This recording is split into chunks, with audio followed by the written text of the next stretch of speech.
पता है क्यों? उन्होंने कहा हमरा क्राइटेरिया में फिट नहीं किया, हमरा क्राइटेरिया प्यार होता है दीवाना सनम। स्टार्ट करने से पहले मेरा एक सवाल है, आप में से कितने यहाँ पे मैसेज अपना स्कूल चेंज किया है? कोई है?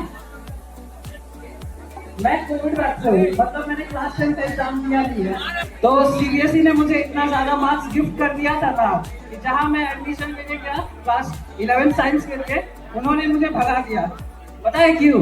उन्होंने कहा हमरा क्राइटेरिया में फिट नहीं किया, हमरा क्राइटेरिया में फिट नहीं थे बारा, जा जा वापस जा, जा जा वापस जा, साइंस ना बिकाऊ बाहमा।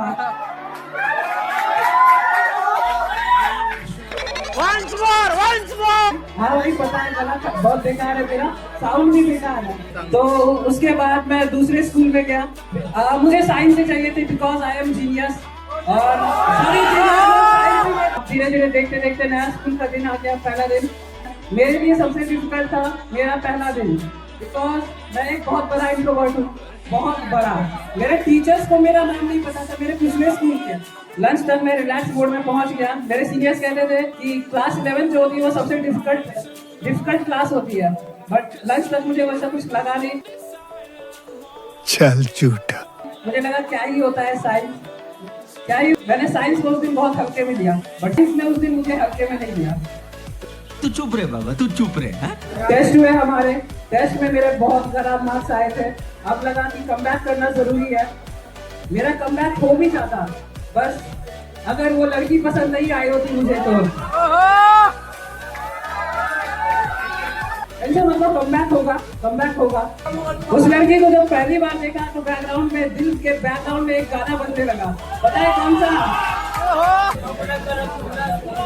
तुझे देखा तो ये जाना सनम, प्यार होता है दीवाना सनम, अब यहाँ से कहाँ जाए हम, तेरी बाहों में मर जाए हम। मजा आया।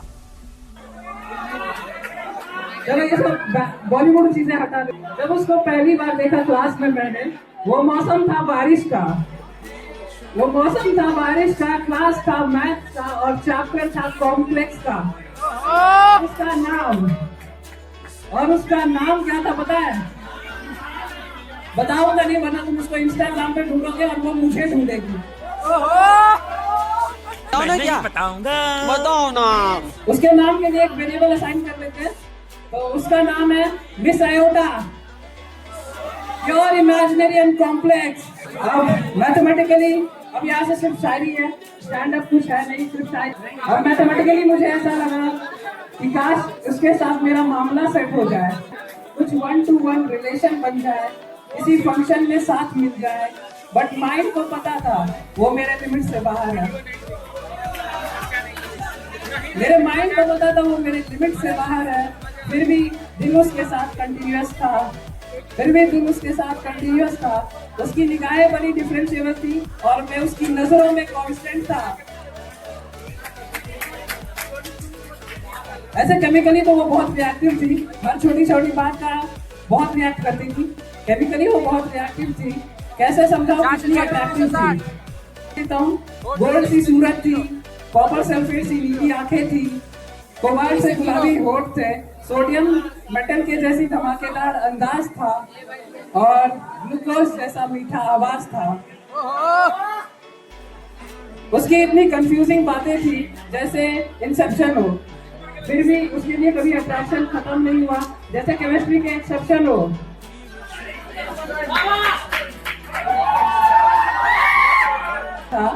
फिजिकली तो मैं उसके ग्रेविटेशन में डूबा रहता था, पता नहीं क्यों, कुछ समझ नहीं आ रहा सर ऐसा कहता था। लॉस ऑफ मोशन मेरे इमोशन में मिक्स हो गए, सारे मोमेंट ऑफ इनर्शिया बस एक पॉइंट पे फिक्स हो गए। अभी ये क्या नया नाटक है? मैं सैड था क्योंकि मेरे टेस्ट में नंबर कम आए, फिर लगा टेस्ट में जो हुआ उससे आगे बढ़ा जाए, क्यों ना उसी की हेल्प लेके पढ़ा जाए। वाह बेटा। मुझे लगा उसके नोट्स में ही कुछ कमाल होगा, नोट्स मिलने के बाद मिड टर्म में मेरा फिर से वही हाल होगा। टाइम लगा पर सपने से जाग गया। पता नहीं क्यों मिड टर्म का रिजल्ट आने के बाद उससे बहुत दूर भाग गया। अब मेरे दिल से एक सवाल था, क्या उसको भुला दूं मैं? अब मेरे दिल से एक सवाल था, क्या उसको भुला दूं मैं? फिर एक महापुरुष की कही हुई बात याद आई, मंजिल को भुला के जिया तो क्या जिया। मंजिल को भुला कर जिया तो क्या जिया। अगर तुझ में दम है तो उसे पाके दिखा। भाई मोटिवेशन तो मिल गया मुझे। अब मैंने सोच लिया नेक्स्ट सेमेस्टर नहीं, नेक्स्ट टर्म उससे कुछ बातें करूंगा अच्छी वाली। लेकिन अभी हालात कुछ ऐसे हैं, सैटरडे को पीटीएम है, मार्क्स कम आए, मम्मी आ रही है मेरी।